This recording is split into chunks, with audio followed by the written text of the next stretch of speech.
All of us are in corporate evolution as some of the senior leaders here. I'm Lisa Doig. I'm Malcolm. My name's Rainu. Today we want to talk about some of the big ideas that we work with in terms of leadership and culture. Well, let's talk about the Barrett model because it's one of the core models that we use, and I know that we're all pretty inspired by it. So can I ask Rainu first, just if you want to share, why was this model developed? What was the need or the niche that it was filling? So I'll start with where I came across it and why it resonated for me, and that might explain the why it was developed. So the Barrett 7 levels model of consciousness is drawing from the perennial wisdom, really, from all ancient philosophies. And what resonated most for me, coming from India, is it absolutely mirrors the Vedantic philosophy and the levels of consciousness embedded in that.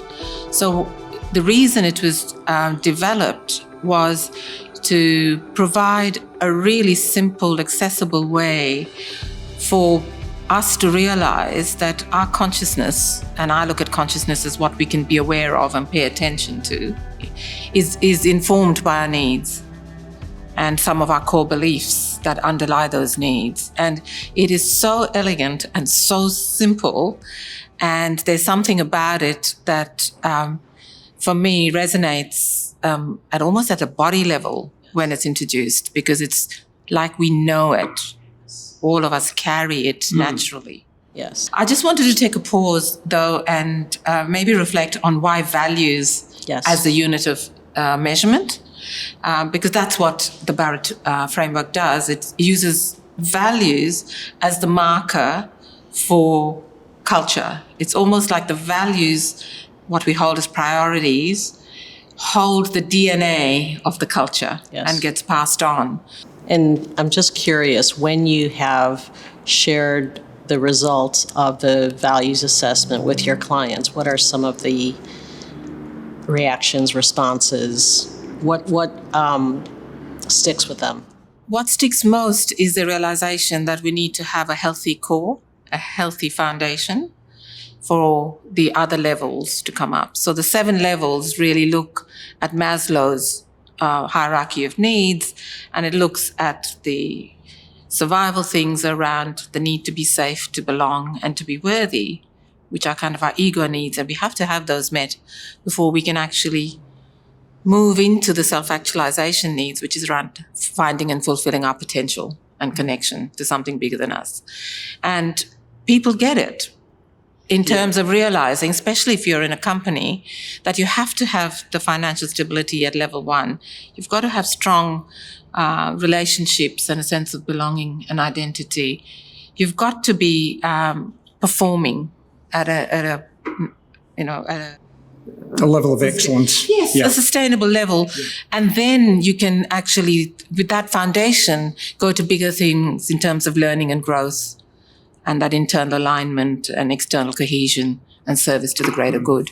So it just seems to make sense. And I do a lot of work in not-for-profit, the not-for-profit sector, the social sector, as well as government and the corporates. And it always fascinates me how the not-for-profits are strong at the impact levels and not as strong in the foundation. And then the light bulb goes on.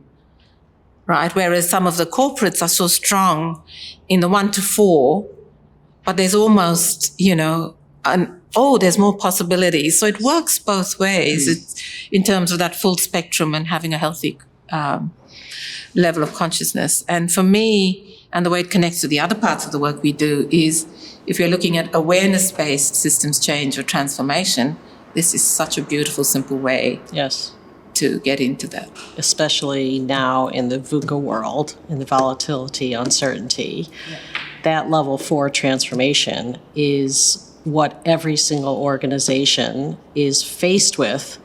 And the model gives a very clear understanding. If we need to operate that place, this is who we need to be as leaders.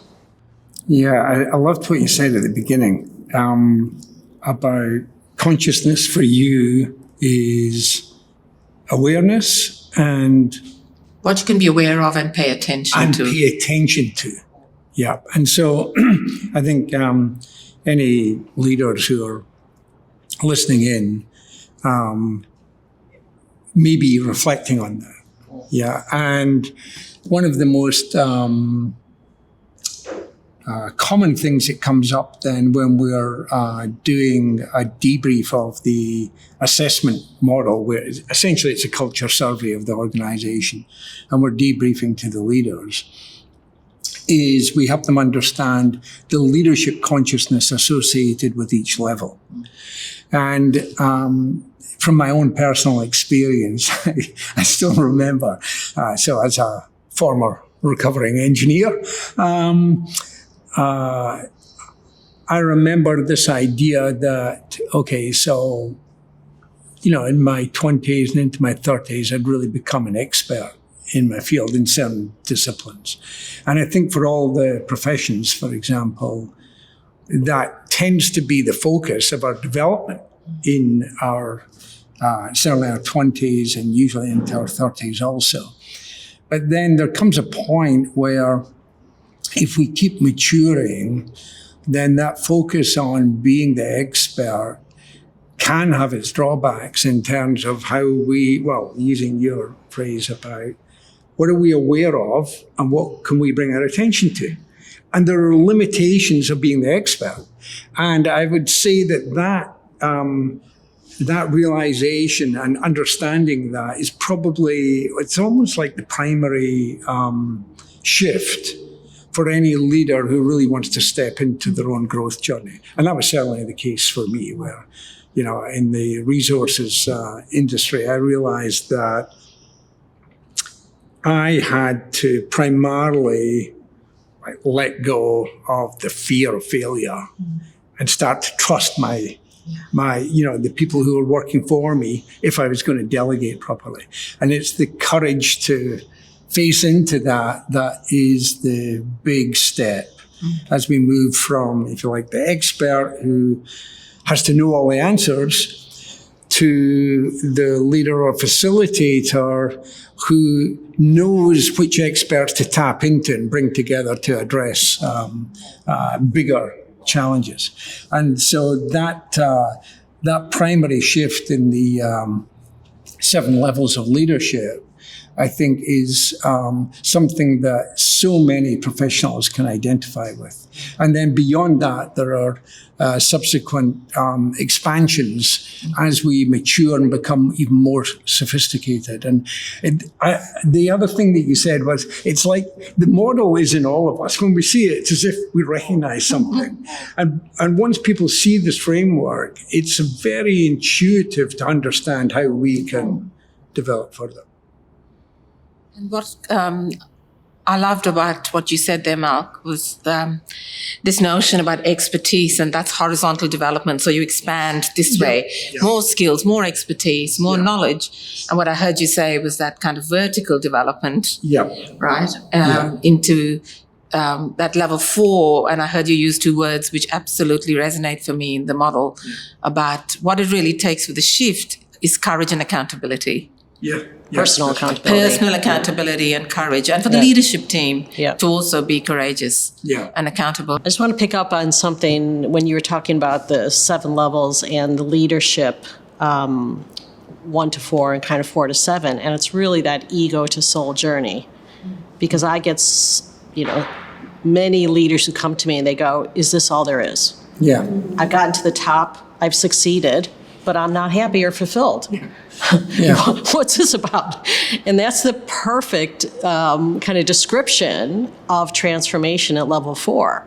That's the wake-up call. That's the turning point from I've been living an ego-based existence, and not that it's all wrong. It's all healthy and good. But at a certain point, imagine if my meaning and purpose takes the front seat and my ego is helping me move forward with that. And that's, again, when we're talking to CEOs and top teams, they get that at a very deep level because they're at that turning point, and maybe in your 40s and 50s. And of course, not to say that, right, people in their 20s aren't also in that place, but there is a point that we have experienced with the leaders, there is a wake-up moment, and that's the time where they can start connecting with a larger purpose. Yeah, well, that's exactly what I experienced myself. Yeah, exactly. You know, when I was working in the resources industry, and our employer was courageous enough to take on this really big culture change program, and I went along to one of the first transformation programs, and what it invited us to do was examine, you know, with the Barrett model as a background framework, examine what was it that was driving us to do what we did. And I had just this huge wake-up call. I was 40 years old, and the huge realization was that I was driven by financial success so that I could take care of my family. And that meant that it was push, push, push, endless kind of focus on sticking your neck out there and, you know, going for the next big challenge, and constant self-induced pressure. And I realized that, oh, I'm getting pretty close to actually having achieved that. And that was all based on the other big light bulb, but that was all based on my story of origin, about what was I telling myself about my upbringing and everything that happened that meant financial security was so important to me.